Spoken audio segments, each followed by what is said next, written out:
Shalom and welcome to Nourish Your Biblical Roots, Conversations with Yael. I'm your host, Yael Eckstein, President and CEO of the International Fellowship of Christians and Jews. On my weekly podcast, I invite thought leaders, authors, pastors, and other religious leaders, politicians, and influencers to share their views on Jewish-Christian relations, Israel, and other issues that are of key importance to people of faith. Today, I feel so excited and very blessed to welcome Sheila Walsh to the podcast. Sheila is an in-demand Bible teacher and best-selling Christian author whose books have sold over 5 million copies. She's a frequent host on TBN's flagship program, Praise, as well as Better Together and other TBN programs. I had the honor of hosting Sheila and Praise host Lori Crouch when they visited Israel earlier this year, and together we toured many holy sites and fellowship projects and had a lot of fun. That visit was featured on Praise earlier this month, which you can view by going to watch.tbn.org. I'll put the link in the show notes. As many of you know, Sheila started out as a star in contemporary Christian music and went on to become a Grammy-nominated recording artist. She's also made her mark as an author, inspirational speaker, Bible teacher, and a prominent personality in Christian media. She spent 5 years co-hosting the 700 Club with our dear friend, the late Pat Robertson. Sheila is passionate about making the Bible practical and sharing how God is faithful to us through every moment of our lives, even in our worst moments. So Sheila, I can talk on and on and on about you, but I am so excited to be talking with you. So thank you for joining my podcast. Oh, Yael, honestly, it is such a joy to be talking with you. I would say that one of the highlights of my trip to Israel, which, by the way, was my very first time ever being in Israel, was meeting you and seeing the work that you do. You have become a dear friend.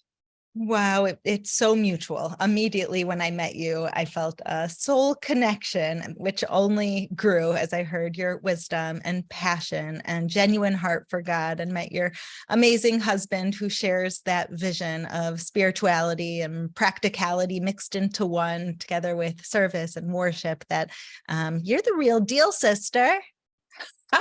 Right back at you. When we were in Israel, Sheila, we were talking a lot about me. And so I'm excited about this opportunity to talk about you. You have an incredible story that you are originally from Scotland. And when we were together, you said that you had a calling from God to leave your home and to come to America. Can you tell us about that call? How did it come about? How did you hear it? And how did you respond? You know, it's an interesting question because initially, I didn't think my calling was to America. I went to seminary in London when I was 19. And the reason I went was I wanted to be a missionary in India. I had read so much about how difficult life is for women in India, that they're not esteemed very highly. In certain circles, they don't have a voice. And so that was my passion. I actually bought a map of India and I put it up on my wall in my college dorm room. And day and night, I would pray for the women of India. But it was actually upon graduation that I felt God kind of move direction. And initially, my thought was, why on earth would America need one more person of faith? I mean, it's just, you know, there's churches on every corner, there's synagogues everywhere. I mean, why on earth would you want me to be there? And it's only as the years have gone by, in many ways in retrospect, that I see that perhaps what was needed most was the ability to be transparent and vulnerable, rather than to be kind of triumphalist, you know, in terms of only presenting the parts of your story that are the good news, but that God our Father, Abba, you know, embraces all of us. And so I have come to love America as my own home. That is so powerful. And it's something that I think is so needed. So often people are preaching positivity and joy and growth, which is so important to always have that as our guiding star and where we ultimately want to go. But what happens when things are a little bit harder? What happens when suddenly we could reveal parts of our heart and soul that might be hard for us to reveal as people of faith and leaders, but somehow it makes us just get closer to one another. And that's really been your stamp, whether it's through music or hosting shows, or even I follow you on social media. Everyone should go and follow Sheila Walsh on social media, where you share things of your life that are real, the beauty, the hardship, the thoughts, and it all is beautifully wrapped in this sacred present of, and God still loves you. Yeah, and I think that one of the most important things for me is that so often we make ourselves the hero of our own story. And to me, God is the hero of our story. You know, that it's, and I think people find it hard to relate to people whose lives appear to be perfect. And there's always that temptation on social media. You know, we present, you know, the best photo we took of the 20, and then we put filters and stuff on it. And, you know, I that's fun to do every now and again, but I don't think that's where people live. And to me, I've never seen myself as someone who goes ahead of people and says, follow me. I've always seen myself as someone who walks beside people saying, you know, we could do this together. That is so beautiful, Sheila. And it's, I think, the real quality of a leader. And there's a beautiful quote, one of my favorite, from the Rebbe of Lubavitch, who said, he said, what does it mean to be a great leader? It doesn't mean that you create lots of followers. It means you create lots of leaders. And the way to do that is by standing next to them, hand by hand, saying, come with me, which is what you do to everyone that meets you. I know, even as myself, who came to meet you for the first time in Jerusalem, there were no moments where I felt any intimidation, which very often happens when you have a big star with a resume like yours who comes to Israel. And at every second, you were just beautifully human with your authentic and pure and loving soul shining through. So I can say firsthand that you walk the walk. You don't just talk the talk. And I'm assuming that that's where you got inspired to become a singer. Yeah, it's really interesting because I started singing, but much more in a classical vein. I went for private music lessons. And then I had an interesting thing happen when I was 18 and deciding where to go for university. I was accepted into, my music teacher wanted me to go to the London Academy of Operatic Art. And at the same time, I had been accepted into London Theological Seminary. And it was just this moment of asking God, where does this path lead? What do you want me to do? Because it was very clear to me from about the age of 16 that I wanted my life to be all about serving God and listening to his voice and enjoying his companionship. And it really became clear to me that my path should take me to seminary. And honestly, I felt at that point, I probably had put music down. But I've discovered that when God has put anything inside of us, it's just waiting for the season when that thing would bloom. And so even at seminary, I formed a little group, and we would often, you know, lead worship at chapel, which I really loved. And then when I left, instead of going straight to India, and instead of coming to America, I worked for a while with British Youth for Christ. And that's where my boss was a man called Graham Kendrick, who is a wonderful worship leader. And he was the one who kind of pushed me forward. And I remember saying to him, Graham, I don't want to be the front person. You know, you sing and I'll stand behind you. And but he was really the one who said, no, this is the time when God says it's time to step forward. That's so beautiful, because as people of faith, we often have this value that is very biblical of humbleness. And what does humbleness mean is something that in my position of leadership, I think of very often, and I've had to explore a lot. And I've come to the conclusion that humbleness means recognizing your faults and recognizing that you can't do anything without God's help. And when he has given you a way to shine, you are not being humble by not shining. You are actually wasting a gift that he gave you to better this world. And I think of Moses, when he called Moses to lead the nation. And Moses said, but I have a lisp, and they're not going to listen to me. I can't speak with the lisp. And God said, I know that. I still want you to go and tell the people that. And then Moses said, okay, that we have to Yeah. be aware of our faults, but we also have to trust that if God is telling us to do something, then we go and do it. So I love your story of singing because it's so relatable. Like, okay, I know I have a good voice. I know I'm talented. I know I'm passionate about this and that God gave me this blessing, and I'll stand right behind you and sing. He said, my friend, right now is the time that you're going to stand in front and sing. And that must have been so difficult, but also must have felt so good that you can use this talent that God gave you to shine, to inspire others. And you've used it in an amazing way, in a holy way, every step of your journey. I'll never forget that first night though, Yael. We were at a conference, a youth conference in England.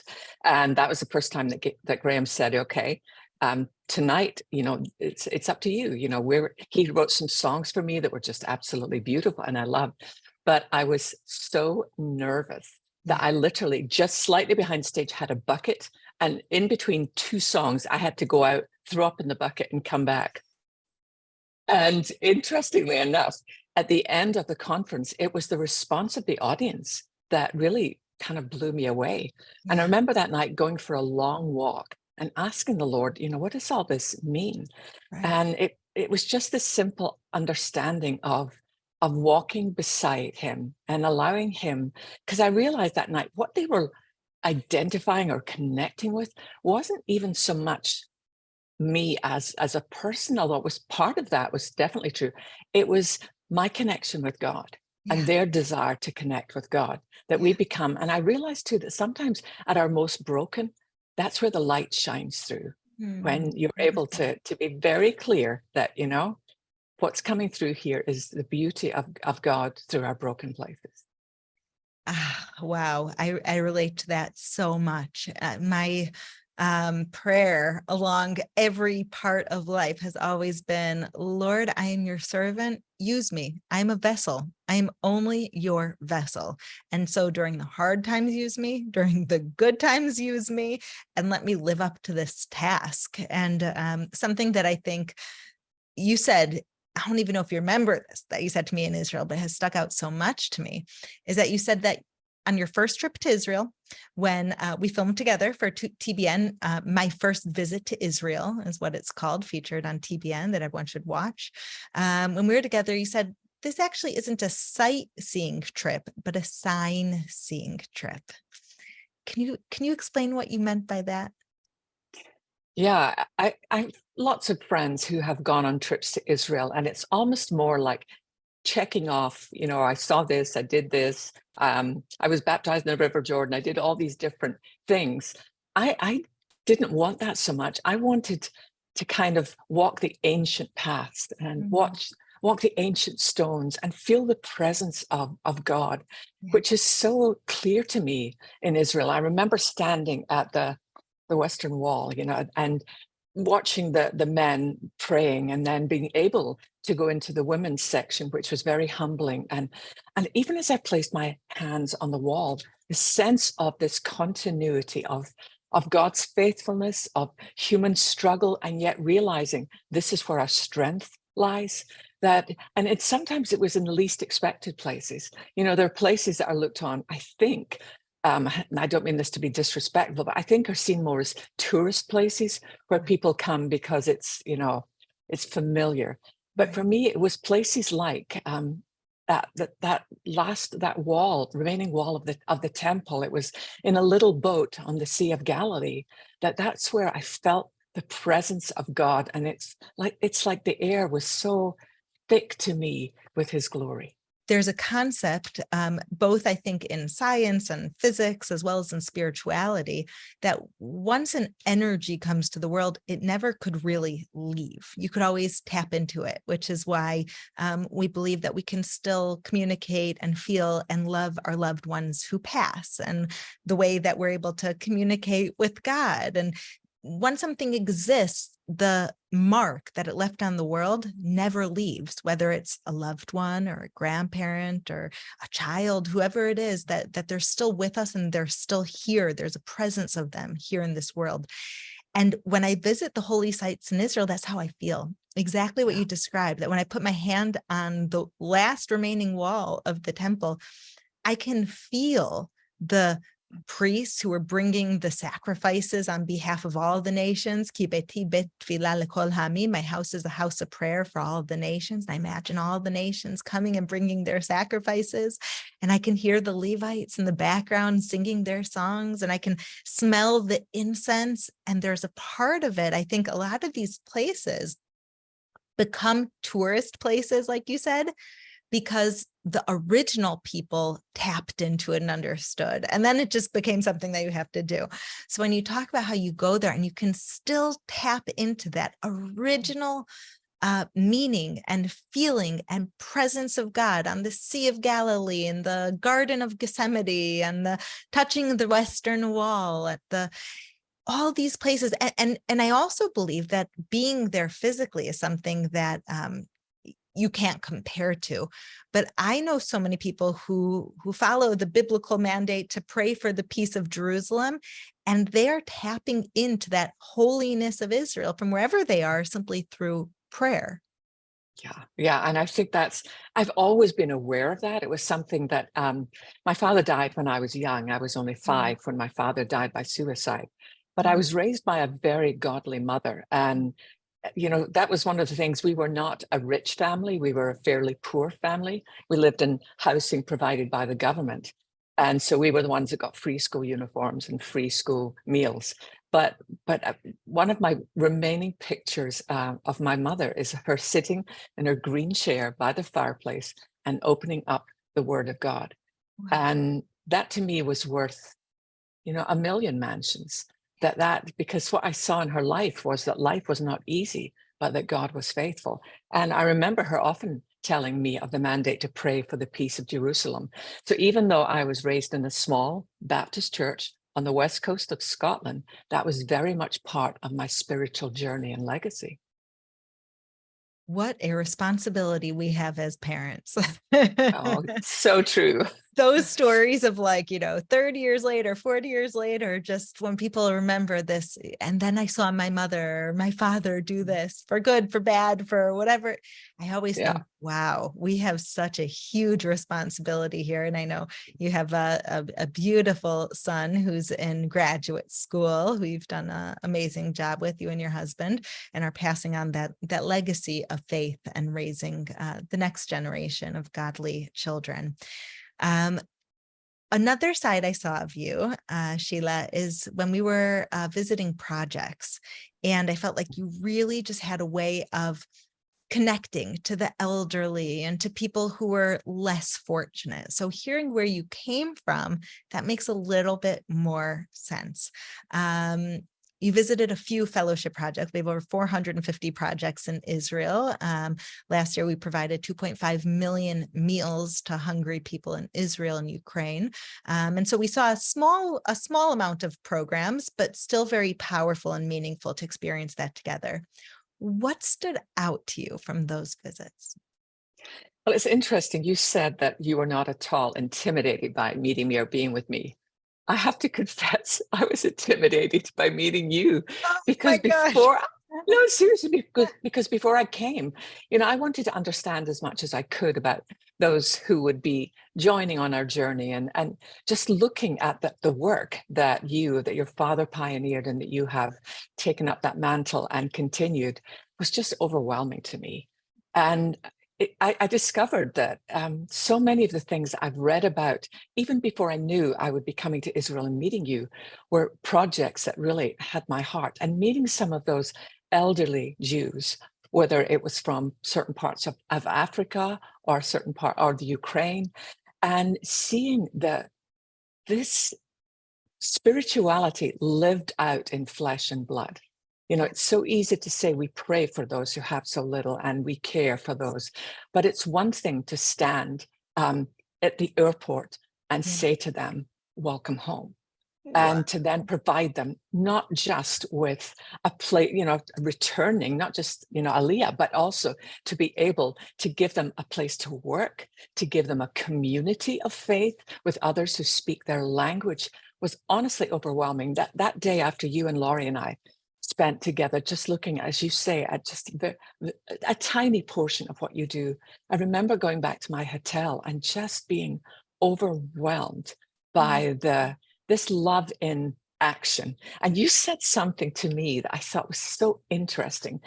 When I grew up in Scotland, and I was right on the West Coast, very close to Ireland. And sometimes with my band, we would take the ferry and we would go across from Scotland to Ireland. And I remember being in Belfast one day when there was so much trouble going on there. And I had persuaded one of my band who'd never been to Ireland and was afraid because of the violence and the bombings. And I'd said to him, honestly, Derek, I've been so many times and I've never experienced that.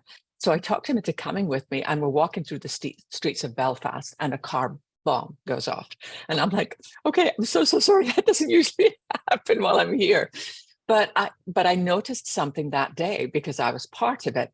And that was when the bomb went off, people scattered. They ran away.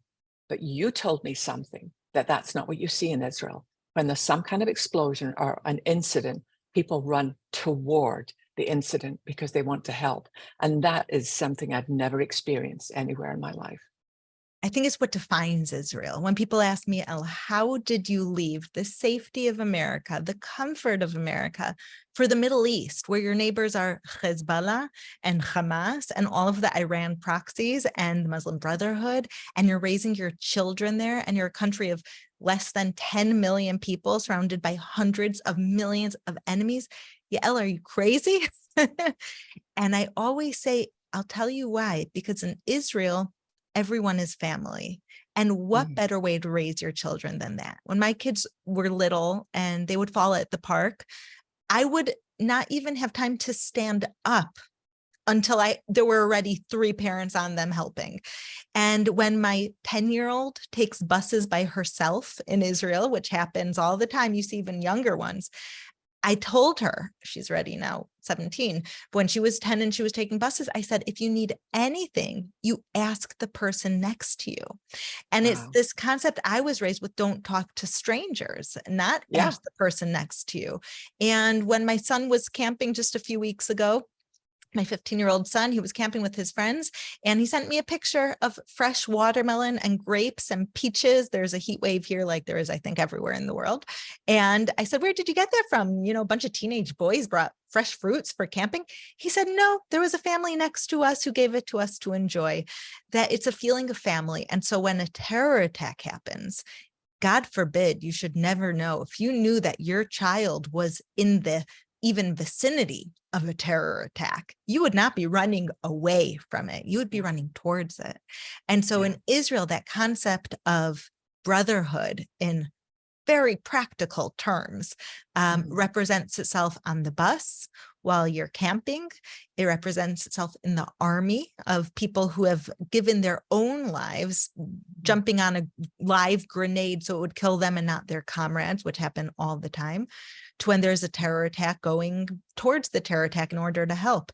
People in Israel are also skilled in basic first aid because they've gone through the army. So it's not that implying that people outside of Israel are bad for running away. You have to be safe. And if you don't have a way to help, there's no reason to run towards it.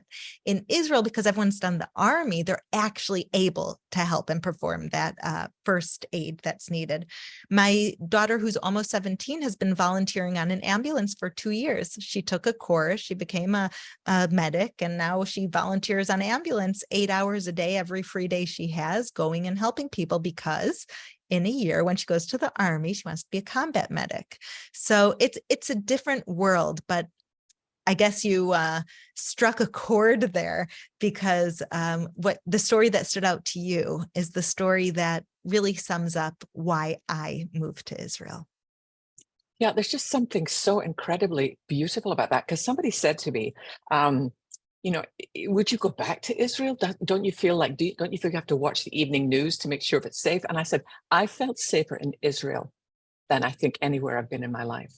And it's hard to explain to people unless they've actually set their feet on that ancient soil.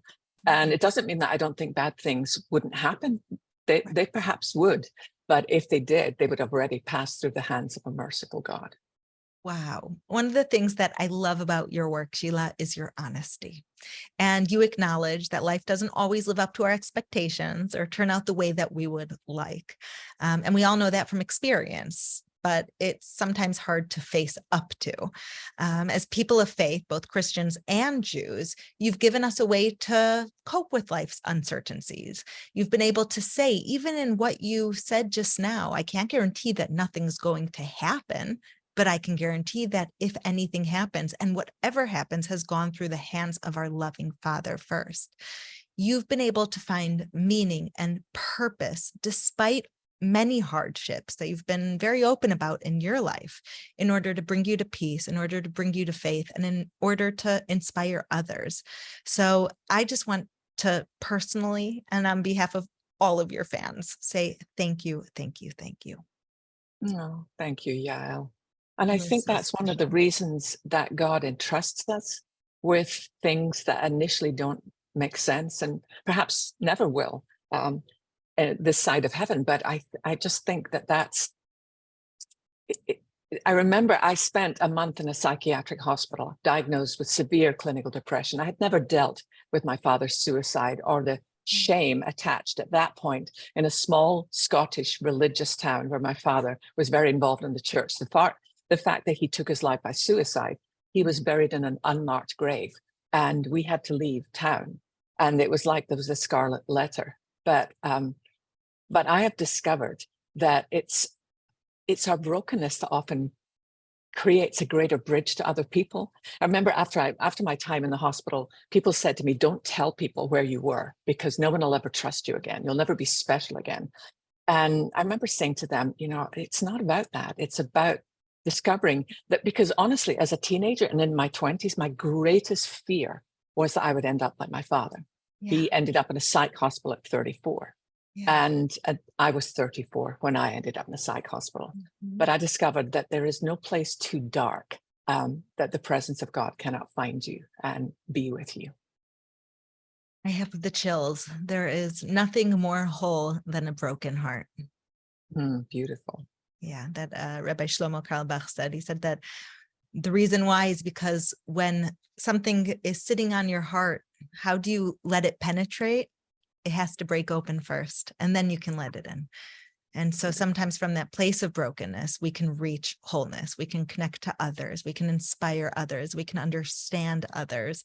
But it's only if we're able to be, going back to that holy word, humble in the truest sense of being able to share our story. I can talk to you forever, my friend, and we're going to have to do this again soon. But before you go, I would love to ask you a question that I ask all of my guests. Is there one specific go-to Bible verse that is either sitting on your heart right now or a go-to verse that has helped you get through some hard times? Yeah, absolutely. I'm a huge fan of the Psalms. I read 3 Psalms out loud every single day because it's good for my ears to hear what my eyes are reading. But this is from I'm Psalm going to try 20. that. It's wonderful. It's like a declaration of this is what's true no matter what I feel right now. Amen. So this is from Psalm 27 and it's verse 13. Yet I am confident I will see the Lord's goodness while I'm here in the land of the living.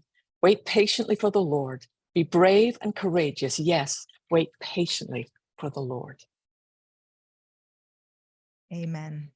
Amen. May we all internalize that, live that, know that, and repeat it to ourselves every second of every day. Sheila Walsh, thank you so much. Could you let our audience know where they can watch your new series and find out more about all of your different projects? Yeah, on Trinity Broadcasting Network on Wednesday nights at the moment, 9:30 Eastern time. It's my first trip to Israel. You can also download the free TBN app and watch programs at your own convenience there. They are incredible. So I personally recommend everyone to go and do it. You will not regret it. Sheila, thank you, my sister, so much. I love you. I love you too, my dear friend.